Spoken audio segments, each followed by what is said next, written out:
Grace Sharkey is back from FreightWaves, and we're going to talk about the state of cargo crime. In a recent poll that we conducted on Twitter, very scientific, it's on my personal Twitter account, cargo crime was the top result of the topics that people want to hear more about. And it's one of those topics that I think the industry can't get enough of right now. It was a big topic at the recent FreightWaves F3 conference that you just attended. I want to give a couple key facts before we kind of dive into it. And it's sort of the state of cargo crime overall. And so a couple of these key facts is that the economic impact is global losses amount to billions annually in losses. It leads to higher insurance premiums and security cost. The next key fact is that it causes supply chain disruption, which of course all of us are very familiar with, and it causes delays and stock shortages, damages customer trust and brand reputation. And then the common types of cargo crime are theft from vehicles and facilities. The goods are actually stolen from the trucks and warehouses or ports. Another type of cargo crime is hijackings, where vehicles are forcibly taken over to steal the cargo. Then there's also fraudulent pickups, the use of fake documents or identities to illegally collect cargo. And then the cybercrime aspect, which is hacking logistics systems to manipulate the shipment information. A little bit of historical context, because why not? But in ancient times, bandits and pirates targeted trade routes to conduct their cargo crime activities. Then during the Industrial Revolution, there was a rise in cargo theft with expanded railroads and shipping. And then in the 20th century, criminals have adapted to containerization and the globalization of trade using those different technology solutions. So, Grace, you were just at F3. There was, I think, highway took the #1 overall spot, which they helped prevent types of freight fraud. So, do you think that this was freight fraud or cargo crime? Do you think that that was sort of the consistency of what makes up the top 25 in freight tech right now? Or is it, just cargo crime or freight fraud prevention is kind of coming into its own, would you say? No, I think it's becoming more. I think technology in a way has helped it come almost surface a little bit more, right? Like realizing, okay, there's ways for us to track these individuals. Like the fact that not only are they using cybersecurity against us, now we can start to actually kind of track this stuff and speak up. I think that's part of it too. People are actually speaking up about these losses because they are high. I mean, I think it was in 2021 or 22, the average loss during these crimes is like over $200,000. So, I mean, that's depending on what insurance covers, like that could be a huge hit for participants in a supply chain as well, let alone just the loss of the shipper in particular. So I think we're just seeing more and more in these values getting higher and higher, right? We see inflation. Inflation is going to mean that also the cargo is worth more, and it's just becoming a bigger deal. And what's interesting, I will say about like the highway making that #1 spot is like highway is trying to get us back to a point where we can just start to book carriers and not be afraid of what could potentially happen, right? For them, I was speaking with Michael Caney at the event. It's like I don't want to say he doesn't like the fraud aspect of how highway is presented, but for him it's like the reason that highway exists is to move on from that conversation, so the industry can get to a point where it's like these mishaps are not happening as frequently because technology has vetted most of these losers out, if that makes sense. It's kind of like something that Amazon works on, right? Like making sure there's not these third party individual sellers who are selling crap or just fake goods. So can we improve so that every person who purchases something off Amazon doesn't also have to check reviews to make sure the product is good as well? So that gets me excited that it's that they're looking to kind of move past that discussion. But in general, and we'll get into this too, I think the 25 list shows just like issues that we're getting through as an industry as well this past year. That's fascinating. I actually want to, being the timing of this episode, throw some extra Thanksgiving stats your way. Shout out to CargoNet, who came out with statistics for lost value during the week of Thanksgiving. So for them, this would be the Tuesday review of last year, Tuesday to the Monday after Thanksgiving.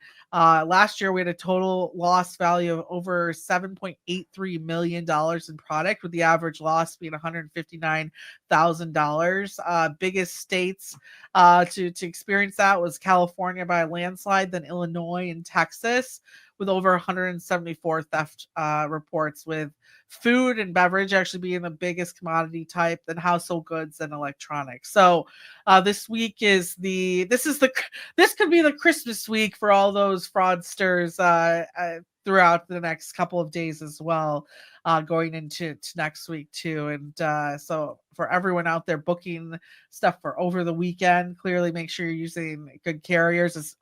Since this episode is coming out afterwards, same thing over the Christmas weeks, you want to make sure good carriers are moving that stuff, especially if you're moving things that potentially will be gifts or electronics, right? Like that stuff is going to be really, really keen to watch. Make sure drivers are parking in good places, that aren't getting themselves into sketchy parking situations, and that stuff's getting delivered okay too. But it's definitely a problem, and it's not even just like a truck problem. We're seeing it in retail as well, with shrinkage numbers like representing a lot of that loss.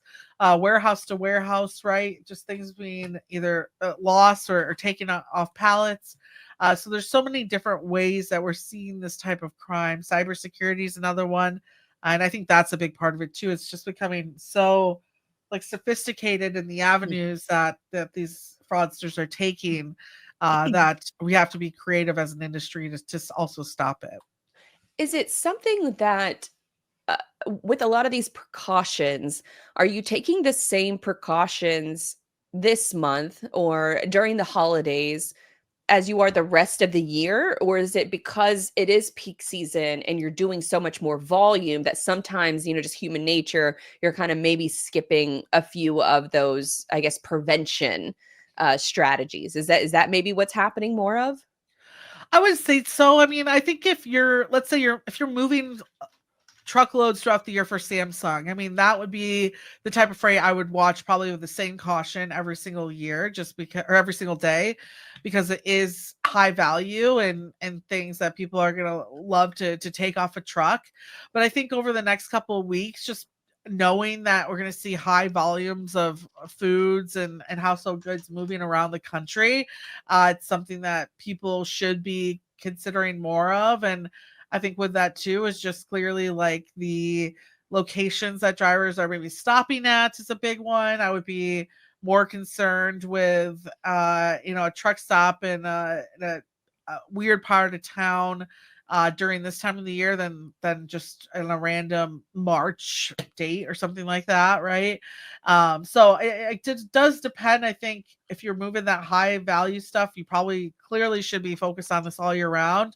But just knowing that, it's like for instance, a couple of years ago, we lost a lot of power here in Lansing, Michigan. And for me, I wouldn't normally be nervous about not having power, but when I know that everyone around me knows that I probably have gifts underneath my tree, then I'm a little bit more concerned without having power. So I think it's just a little bit of that, right? It's like, okay, if we know that stores are going to be stocking up. We know that really good toys and things that are popular are going to be coming to these stores. How do we get our hands on them? Are you in freight sales with a book of business looking for a new home? Or perhaps you're a freight agent in need of a better partnership? These are the kinds of conversations we're exploring in our podcast interview series called The Freight Agent Trenches, sponsored by SPI Logistics. Now, I can tell you all day that SPI is one of the most successful logistics firms in North America who helps their agents with back office operations such as admin, finance, IT, and sales, but I would much rather you hear it directly from SPI's freight agents themselves. And what better way to do that than by listening to the experienced freight agents tell their stories behind the how and the why they joined SPI. Hit the freight agent link in our show notes to listen to these conversations, or if you're ready to make the jump, visit spi3pl.com. And I would imagine, what does can a TMS, and like a out of the box TMS, help prevent freight fraud or some of these situations from happening. I know Thai Software, has integration partners Yeah. with Highway, with a couple of other vendors. But I'm curious as to what maybe like a tech stack looks like for a modern brokerage to prevent as much as possible. No, I would say a lot of the bigger players, larger volume participants, I've heard are using pretty much everything they can get their hands on, because they all do stuff a little bit differently, right? Like I think Highway is a little bit more of kind of almost sort of like a background check of Mm. who you're using today. Almost like for me, like Highway feels a little bit more like a credit check, if that makes sense, right? And it Uh, ties into their VIN number, I believe, right? Yes, yeah. So it's like more of like the history, this establishment behind the company you're using, where like an offering like verified carrier, friends over there, right? That one is almost more of like a plaid for like banking services, right? It's like verifying that yes, that account Interesting. is yours, or yes, that VIN number and that driver are together, right? So I think with that being said, people are are being creative in how they're using the different products based on what they're good at doing and what they're showcasing as well. I would say for the smaller players, clearly Highway I think would be a good one for them to look into. But I also just think in general how you're training individuals. Like if you're a really small brokerage and you're like, I can't afford any of these tools. I Mhm. mean, I get it. The market's been where it's been at. Like if you're using carrier 411 and just creating really good operations that are being held to a standard, there's ways that you can of course I think better protect your freight as well, right? So before if you're onboarding a new carrier, are you calling the insurance company and making sure that insurance is active? That's something this technology could do in a second, but it's also something that takes a couple of minutes that again probably is worth the risk, seeing that you're a small brokerage and probably can't take a $150,000 loss that potentially isn't covered, right? So just being like aware of what is in your system, what information is there, verifying that. Also, like at this you can easily humans, right? We can watch for more spam emails when you're getting truck lists over. Are you checking to see if it says it's universal truckload, that the email isn't like usa.universaltruckload.com or something like that, right? Like a little off to where you're like, okay, is this the person I think I'm talking to? Hmm. So I think even for the smaller players out there, it's not so much of like having to invest in this technology today, but what are you doing just in your operations to create a culture that's looking to mitigate more fraud within your four walls as well, right? So I would say you're right. Most TMSs at least have integrations into these systems or are working on some really great integrations with some of those legacy providers. But worst case, on a human level, I think there's discussions that should be happening across the board at a Mm. brokerage of any size, just because that at the end of the day, that human element I think is huge, right? Like being able to see some of see those issues and say, you know what, maybe I shouldn't buy my CEO 15 gift cards, and maybe he doesn't want Maybe that. that email looks a little suspicious. Yeah, exactly. Oh, I haven't heard from Craig Fuller ever via text message, but now he wants me to buy him 30 gift cards from Home Depot. Like, nah, maybe I'll ask, I'll make a quick phone call before I do that. But I yeah, remember I've worked at a couple different brokerages. And so one that I worked at right before I started up Brumleve Brands, I was in charge of carrier relations and I was taught by a broker on how to do it. I never asked any of these questions. It was them just sending me what the carrier information was. I checked carrier 411 just to make sure that they had a profile on there. And if they had a profile on there, they were immediately added to the system. Like there were no checks and balances that were being done, frankly, because I did not know that I had to do all of these things. I'm pretty sure it was probably just a broker trying to, get their carrier approved as soon as possible and didn't probably want to so. train me on what, the fraud maybe looked like. But I think that that was maybe also a different time. This I'm talking like 6 or 7 years ago. So this is definitely a while ago. And I don't think any of these tools really existed, or even, fraud to this extent existed. So I think it's a good example of how this industry has evolved so rapidly, because of how criminals have evolved so rapidly, and that they are using these digital systems. When I say digital systems, I mean, a fake website, a fake email address, or not even like fake email addresses, but there was one like fake news site that was created to look exactly like the Guardian's website, except when they made the website, it was like the U of spelling out Guardian was the Latin version of Oh, spelling out weird. Guardian. And so you wouldn't So catch it weird. if you didn't know that it had the little, symbol on the top of it. And so it was built to look exactly like the Guardian, and even in the domain name, the email address. And so these fraudsters are getting very sophisticated. So if you're Yeah. not closely paying attention, if it's happening, in this area of the world, it only makes sense that it's going to happen, to your area of the world, meaning your business, how you operate it. And for a lot of these, I guess, slower to adopt technology industries, which I would put freight in that regard. I would put construction in that regard, where they're trying to adopt new technology, especially over the last 5 years. But it is still very much an older industry, like a legacy industry. And so Yeah. for a lot of folks, it's tough for them to evolve. It's tough for them to change, but you're going to have to. It's the way that business goes. You have to evolve, especially in the digital world we live in.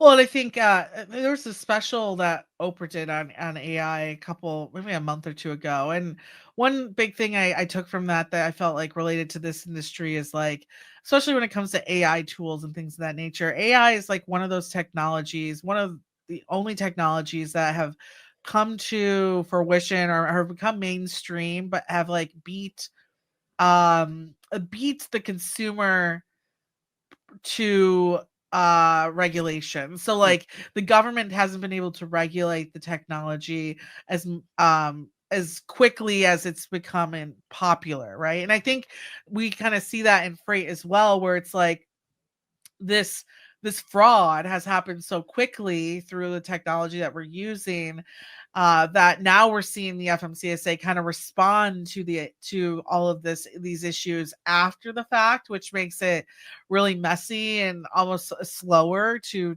resolve some of this crime, Hmm. compared to being maybe responsive to the cybersecurity issues, right? Like, uh, for instance, like before you could use a online address, right, to register your truck. Now, I clearly that was never thought about in a more digital world, but now we're seeing them say, you have to come on site and it has to be a physical location Mm. in order to register for us. So they're being a little bit reactive to it, which clearly isn't helping it. But again, I don't think anyone would have expected to see technology almost explode at the percentage point that it did, right? Excel up to the point that we're at now. So it's gonna be interesting to watch. I think clearly I don't think we're gonna go into 25 and people ignore the freight fraud type of or freight mitigation technology that's out there.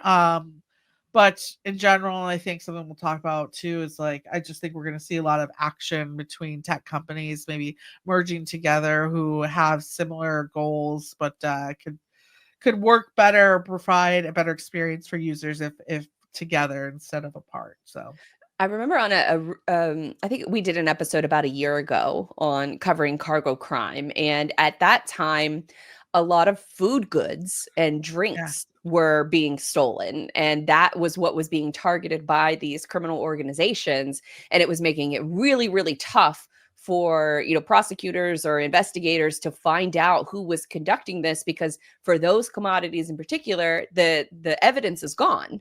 yeah, And because yeah, they drink it or they eat it, yeah, and so it just goes like that, where like, I think it was an order of pistachios where it was like yeah, $1 million, it maybe more than that, of yeah, pistachios that were stolen, and you can never track that down because there is no like specific barcode. Whereas something like electronics, or I think I saw on this list, so electronics, pharmaceuticals, apparel, and other consumer goods are high risk items, but they also have a higher recovery than say some of these like perishable items. So I thought that Yeah. was interesting too.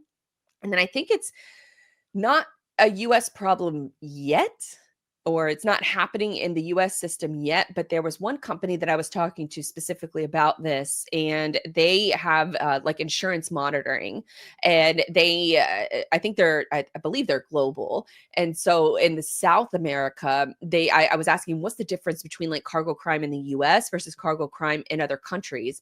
And he mentioned that in Brazil, that for a lot of these fraud activities that happen, these kids are being targeted in like middle and high school. And Wow. so they're being recruited at such a young age that, hey, we're gonna give you some money. They start becoming friends with them or making them feel like they're friends with them in middle school and in high school.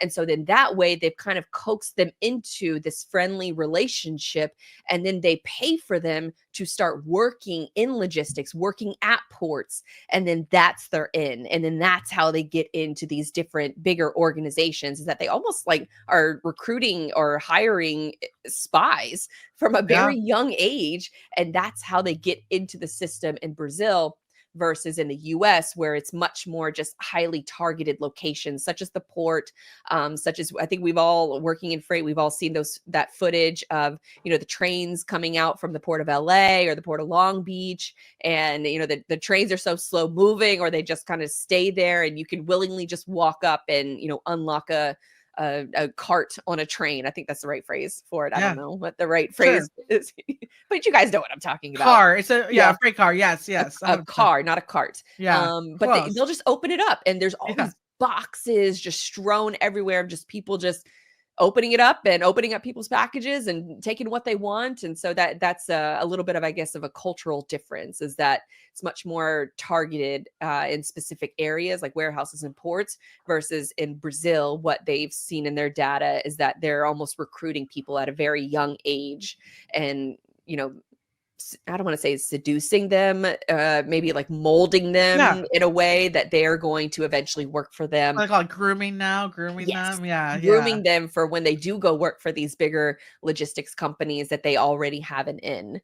And so I just find all of this like endlessly fascinating about not just the fraud prevention, but what are you monitoring that's going on in different countries and how that's different. Like Mexican drivers, for example, they are told like don't drive at night and Mhm. don't pull over on the side of the road. Like Mhm. you make sure you are fueled up and ready to go whenever you have your shipment, and you do not stop, you do not pull over, you keep going.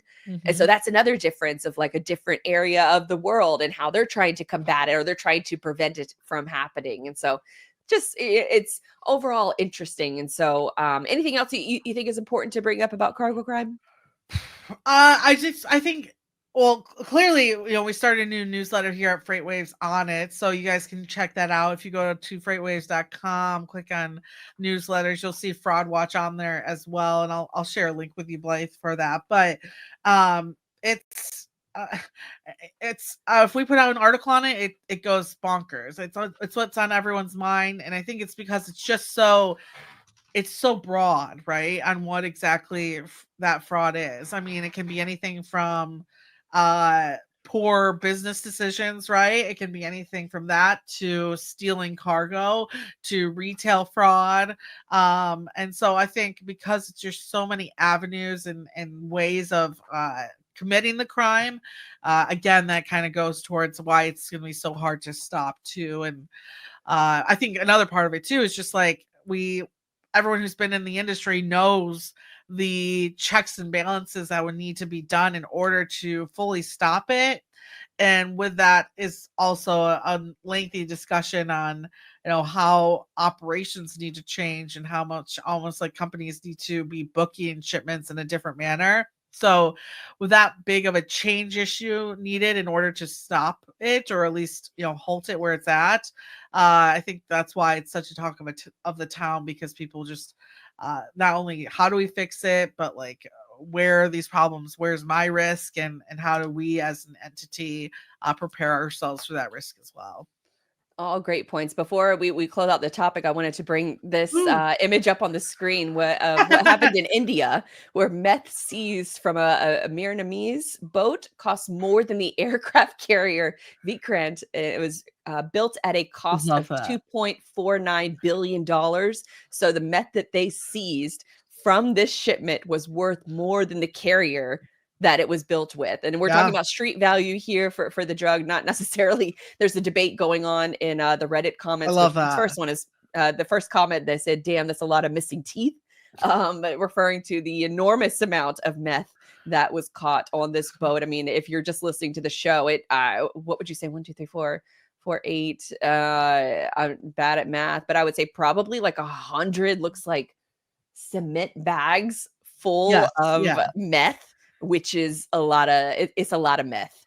But there was a debate going on in the comments about, what do we place these values of, and that when cargo crime happens like this, are we attributing value of the wholesale value, or are we attributing the retail value? So there's a little bit, I think, of gamemanship Well, going on with police departments and things like well, that. and meth is different because it's like you're not gonna if someone steals your meth, you're not gonna report that Yeah.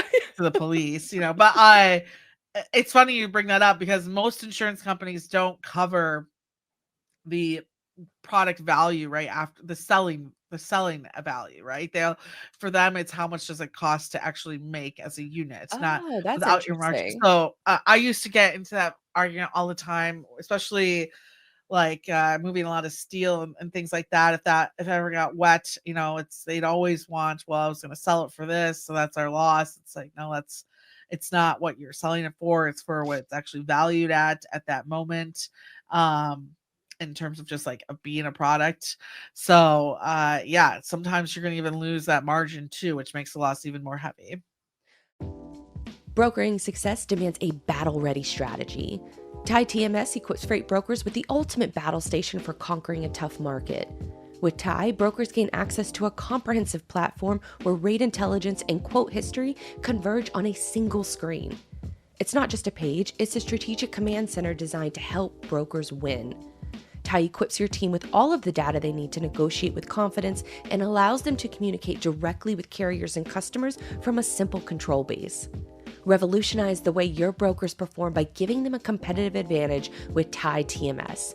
For more info, go to tai-software.com/battle stations, and we also have a link for you in the show notes to sign up for a demo. I still wonder why we cannot put like an Apple Tag equivalent into pallets. Like, wouldn't this solve a lot of issues? I think well, one, would they find the Apple Tag? I think is a big one at some point. It would solve a lot of issues. I mean, it's Visibility issues too. yeah. I think I would assume it's probably a little bit of just like time and then like just hopefully there are trackers and things like that. I think there are. I mean, I just wrote about a Tive tracker that helped FBI with a special case. So I think there are tracking providers that could help with this. But I think another part of the problem is they're just so sophisticated that they know maybe to even look for those Hmm. or sense those out, right? So that could possibly be one. But a lot of this too is like um on the retail side, like just is someone grabbing boxes off a pallet, so kind of stuff like that where you might not even a tag might not help you with it. It's kind of that like in between stage that's not helpful or more difficult to put your finger on. So again, that's the cool part about all this is like there's multiple ways this can happen. I mean, it could even be something as small as like you take a load and the carrier says, "Hey, I need a fuel advance in order to go pick up," and you send a fuel advance and then they never pick up, right? Like that the Apple Tag's not going to save you on that one. So it's so there are situations I think tech like that could help it, and I would hope that most of those companies are using some type of tracker. But I think there's also an element of like within the booking process, within even the paperwork that's coming through that adds that little spicy element to it. Yeah, I think it's definitely something that it's very like dependent on the type of commodity. If it's a bunch, Yeah, you're shipping a load, a bunch of flat screen televisions, then you're probably going to invest in a lot of different Apple yeah, tags. But to, I guess, to point to our earlier conversation, those typically have serial numbers. They have barcodes on them, so they're if they are stolen, there's a higher likelihood that they could be tracked back versus like a drink shipment where an yeah, Apple tag is just probably not worth it to yeah, add that kind of tracking functionality or that kind of visibility into your shipment. So I think there's a lot of things at play, and hopefully the combination of prevention, monitoring, and then insurance in case shit does happen, I think is probably going to be what the business case or the tech stack looks like. And yeah. I don't even know if that's necessarily tech, but it's like tech plus human involvement. Yeah, someone you probably should invite on the show, Andrew Smith from Circle Logistics. He Mm. was a part of my second newsletter. I watched him speak on how he was using both Carrier Sure and Happy Robot to eliminate those calls from even coming into the business. Oh, wow. And tracking those individuals and figuring out who to do not use within their system. And he gave just a really detailed account of not only how the technology works, but how he's implemented it with his employees to make sure that, because you could have certain checks and balances back in the day. If your employees are going to go around him, it's like pretty much useless. So just creative and interesting incentives to make sure the technology is being used correctly, and then executing those plans purposefully, like has really worked for him. So maybe someone you could have on the show too to discuss it. But I think it's a lot more than just like you bought highway and now it's fixed. Hmm. But it's a problem. Again, I think we go into this next year and we still are having issues with it as well. Yeah, you probably are. I mean, given the historical, Yeah, perspective, we're always going to be facing this. Criminals are always going to be evolving, and it's just a game of like playing catch up with each other. yes. And I think that that's probably is never going to go away.